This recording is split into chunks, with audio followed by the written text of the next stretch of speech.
Então você estava checando seus processos diariamente, como você sempre faz, e apareceu aquela mensagem: expedido alvará eletrônico. Naquele exato momento você ficou meio perdido, mas isso é natural. Pensar que finalmente acabou. O juiz assinou, o Pix vai cair na minha conta, em 5 minutos eu finalmente vou poder usar esse dinheiro. Você já começa a fazer os seus planos do que fazer com aquele valor. Imagina quitando suas dívidas ou realizando um sonho. Mas aí, provavelmente, as horas se passaram, os dias, semanas, e você abre o seu aplicativo do banco e nada aparece. O saldo continua exatamente o mesmo. A frustração volta em dobro e aquela dúvida terrível começa a martelar sua cabeça. Se você ganhou a ação e o juiz liberou o documento, por que o seu dinheiro não chegou? Por que o seu saldo continua o mesmo? Será que o dinheiro sumiu? Se você está vivenciando esse cenário agonizante agora, eu preciso te dar um choque de realidade muito necessário para acalmar aos seus ânimos e alinhar as suas expectativas. No judiciário brasileiro, a expedição do alvará não significa que o pagamento é automático. Existe uma ilusão muito grande em torno desse status. Para você entender de forma simples e definitiva, o alvará judicial é, na verdade, a chave do cofre, digamos assim, ou a ordem de soltura do seu dinheiro. Pense comigo, durante todo o tempo que as partes ficaram brigando no processo, apresentando recursos e defesas, o devedor foi obrigado a garantir o juízo, ou seja, o valor da condenação. Portanto, seja o seu processo um valor de R$ 10.000, ou seja, 50 mil ou mais, já saiu das mãos do devedor. Esse dinheiro foi transferido para uma conta judicial específica, aberta em uma instituição financeira oficial, como por exemplo o Banco do Brasil ou a Caixa Econômica Federal. Assim, ele ficou lá guardado sob a estrita tutela e responsabilidade do tribunal. Enquanto estava bloqueado nessa conta do governo, o seu dinheiro não ficou parado. Ele rendeu juros e recebeu correção monetária. O grande ponto que ninguém te conta é que o banco é extremamente rígido e ele está proibido por normas de segurança de entregar essa quantia para qualquer pessoa sem uma ordem direta e detalhada do magistrado, ou seja, do juiz. O alvará é justamente essa ordem formal. Portanto, quando o sistema do PJE indica que o documento foi expedido, significa apenas que a Secretaria do Fórum redigiu essa autorização e o juiz colocou a sua assinatura eletrônica nela. Mas essa decisão do magistrado não faz o dinheiro aparecer na sua conta bancária.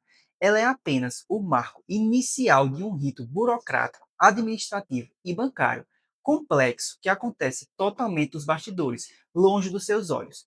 Nesse vídeo eu vou te ensinar como isso funciona, como funciona o sistema financeiro para te entregar o mapa exato de cada etapa que o seu dinheiro percorre a partir do momento em que o alvará é assinado até o segundo em que ele se transforma em um saldo disponível no seu bolso. Eu vou te mostrar os prazos reais de cada banco, os procedimentos de segurança que eles adotam e, principalmente, quais são os gargalos ocultos que podem travar o seu recebimento se você não tomar cuidado. Se você quer parar de sofrer com a incerteza e quer entender exatamente o que está acontecendo com o seu dinheiro, fica comigo até o final que você vai finalmente entender. Para você compreender perfeitamente o motivo do seu saldo não mudar na mesma hora, nós precisamos entrar nos bastidores do tribunal e entender o que eu chamo de o caminho oculto do dinheiro e o rito bancário real. Antigamente, o processo de recebimento era completamente manual, demorado e analógico. Quando o juiz dava a ordem, a secretaria precisava imprimir um papel físico. O advogado tinha que se deslocar até o fórum, pegar esse documento no balcão, enfrentar uma fila na agência e aguardar dias para a compensação. Felizmente, a tecnologia mudou nesse cenário, mas ela criou uma nova estrutura que você precisa conhecer. Hoje, a imensa maioria dos tribunais utiliza o sistema de integração digital direta com as instituições financeiras oficiais, como o Banco do Brasil, a Caixa Econômica. Os dois principais sistemas que controlam isso são o Sistema de Controle de Depósitos Judiciais e o Mandado de Levantamento Eletrônico. Quando o seu advogado indica a sua conta bancária no processo, esses sistemas criam uma ponte magnética direta. A partir do momento em que o magistrado assina o documento na tela do computador dele, os dados são transmitidos eletronicamente para o sistema interno do banco. É um fluxo de dados automatizado, mas que ainda assim obedece uma fila de processamento. E é aqui que entra a regra do horário, que é um segredo de bastidor que quase nenhum cliente conhece. O funcionamento interno dos tribunais mais céleres e modernos do país funciona como uma espécie de janela de corte diária para os pagamentos automatizados. Funciona mais ou menos assim. Se o juiz ou juíza assinar digitalmente o seu alvará eletrônico até as 2 horas da tarde, o banco recebe essas informações e já realiza a liquidação automatizada no mesmo dia. Dependendo da agilidade do sistema daquele estado, o dinheiro pode ser processado e liberado em uma velocidade impressionante, levando de 15 minutos ou até 2 horas no máximo. Não importa se o seu dinheiro é novamente um valor baixo, digamos R$ 2.000, ou até um valor de R$ 20.000. Se ele entrar nessa janela, o pagamento é acelerado. Agora, preste muita atenção. Se a decisão do juiz acontecer após as 2 horas da tarde ou fora do horário de expediente bancário, essa ordem fica presa na fila digital e só será processada no próximo dia útil. Portanto, uma variação de poucos minutos na assinatura do juiz pode ditar se o seu dinheiro sai no mesmo dia ou se vai ficar na semana seguinte. Mas agora vem o choque de realidade dos prazos que você precisa internalizar para não sofrer à toa. Embora existam esses sistemas ultra rápidos em alguns tribunais, eles ainda são a minoria do balanço geral do país. A estimativa média tradicional de mercado para o processamento, conferência de segurança e a compensação bancária final de uma transferência eletrônica, seja realizada por um TED ou por um PIX, costuma girar em torno de 48 a 72 horas úteis após a instituição financeira receber formalmente a ordem do sistema judicial. Note que eu falei horas úteis, isso significa que sábados, domingos e feriados simplesmente não entram na conta. Se o seu alvará foi expedido e assinado em uma sexta-feira à tarde, o prazo do banco só começa a correr de verdade na segunda-feira. Esse tempo é o período padrão que o banco utiliza para verificar se os dados digitais estão corretos, se o seu dinheiro está saindo da conta judicial e ele realmente bate centavo por centavo com o salvo resguardado, entre outras situações. Entender esse rito é o que vai te dar a paz de espírito necessária para não achar que o seu processo simplesmente sumiu, quando na verdade ele está apenas cumprindo as regras do jogo financeiro, como as regras funcionam. Agora, você pode estar se perguntando, certo, eu entendi o rito, mas agora, e se o dinheiro travar mesmo depois desse prazo? Pois é aqui que muitos processos caem em um limbo. E eu preciso te mostrar os 3 erros ocultos que podem travar o seu dinheiro e fazer ele voltar para o tribunal. O primeiro motivo, e talvez o mais comum de todos, são as divergências cadastrais. O sistema do banco é extremamente frio e preciso. Se houver qualquer erro, por menor que seja, na digitação da agência, no número da conta ou na escolha do tipo de conta, se é, por exemplo, corrente ou poupança, o sistema bancário realiza um estorno automático. É como se o banco dissesse: não reconheço esse destino, e o dinheiro simplesmente volta para a conta do judiciário lá no tribunal. Sendo assim, ele obriga o seu advogado a pedir uma nova expedição de alvará, o que atrasa tudo em semanas ou até mesmo meses. O segundo gargalo é baseado na lei, no artigo 105 do Código do Processo Civil. O setor de compliance do banco faz um pente fino na procuração que o seu advogado anexou ao processo. Se ela for uma procuração geral e não contiver a cláusula específica que autoriza o profissional a receber e dar quitação, o pagamento será suspenso imediatamente, pois isso é muito simples. O banco não vai assumir o risco de pagar a alguém que não tenha os poderes expressos para isso, e o alvará ficará paralisado até que essa falha seja sanada na justiça. O terceiro ponto é a malha fina fiscal.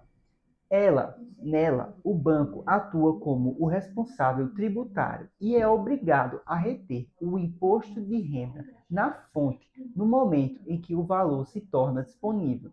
Sendo assim, se o alvará não estiver detalhado especificamente sobre o número de meses em que se refere, os chamados RRA, rendimentos recebidos acumuladamente, ou se não indicar se o benefício é isento, se o beneficiário é isento, o banco trava a liberação para realizar o cálculo manual ou solicitar esclarecimentos ao juiz, evitando sanções de fisco. Por fim, vale lembrar que, em quantias muito altas, os filtros de justiça e de compliance bancária são ainda mais rigorosos. O banco precisa validar a autenticidade do documento e regularidade do seu CPF ou CNPJ. Em valores considerados elevados, a agência pode solicitar um prazo adicional de 24 a 48 horas extras, apenas para garantir a disponibilidade do numerário ou a validação final daquela transferência. Tudo isso para assegurar que o dinheiro chegue exatamente na conta do beneficiário correto, sem riscos de fraude. Sendo assim, como você percebeu, a reta final de um processo exige paciência, mas exige principalmente constância. Qualquer pequeno erro de digitação cometido na hora de preencher a agência, o número da conta ou o dígito verificador pode colocar tudo a perder, gerando um estorno automático do dinheiro por parte do próprio sistema bancário, pois ele retorna o dinheiro de volta para o tribunal. Quando esse erro acontece, o seu processo, infelizmente, retorna para a estaca zero da burocracia, sendo assim, obrigando seu advogado a reiniciar todos os trâmites para identificar onde o fluxo travou. Por isso, o papel do profissional nessa fase vai muito além de escrever petições. Ele passa a atuar como um verdadeiro fiscal dos bastidores de tudo que acontece no fórum, mantendo seus dados rigorosamente atualizados e monitorando os sistemas para garantir que o seu direito seja realmente efetivado e concretizado o quanto antes. Agora, se você chegou até esse ponto do vídeo e percebeu que não quer ou não pode simplesmente submeter o seu planejamento financeiro e as suas necessidades familiares às incertezas do judiciário e ao prazo do sistema bancário, saiba que a nossa legislação oferece uma rota de fuga totalmente segura, a chamada cessão de crédito judicial. Essa operação funciona na prática exatamente como a venda do seu processo. O artigo 100, parágrafo 13 da Constituição Federal é explícito ao determinar que o credor pode ceder total ou parcialmente os seus créditos a terceiros, sendo assim independentemente de haver concordância da parte devedora da outra parte. No mesmo sentido, o artigo 286 do Código Civil diz que o credor pode ceder o seu crédito, desde que isso não seja proibido pela natureza da obrigação ou pela lei. Sendo assim, ao optar por esse caminho, uma empresa de investimentos assume o seu lugar na fila de espera na justiça. Ela vai ficar no seu lugar e, em contrapartida, antecipa os valores de forma totalmente online, diretamente para o seu bolso, em poucos dias úteis, são os dias úteis que eu falei, aplicando um desconto na negociação. É a alternativa ideal para trocar a morosidade dos tribunais por dinheiro mais rápido, com um pouco mais de celeridade. A verdade é que a expedição de um alvará é o momento de colher os frutos de uma longa batalha jurídica e entender como esse processo funciona na realidade limpa a ansiedade de não saber por que o dinheiro ainda não está na sua conta. E agora eu quero ouvir você. Há quanto tempo o status do seu processo está paralisado nessa fase de expedição de alvará? Comenta aqui embaixo que eu vou te responder se o seu tempo de espera ainda está dentro dos padrões ou se ele já passou do tempo da normalidade. Muito obrigado.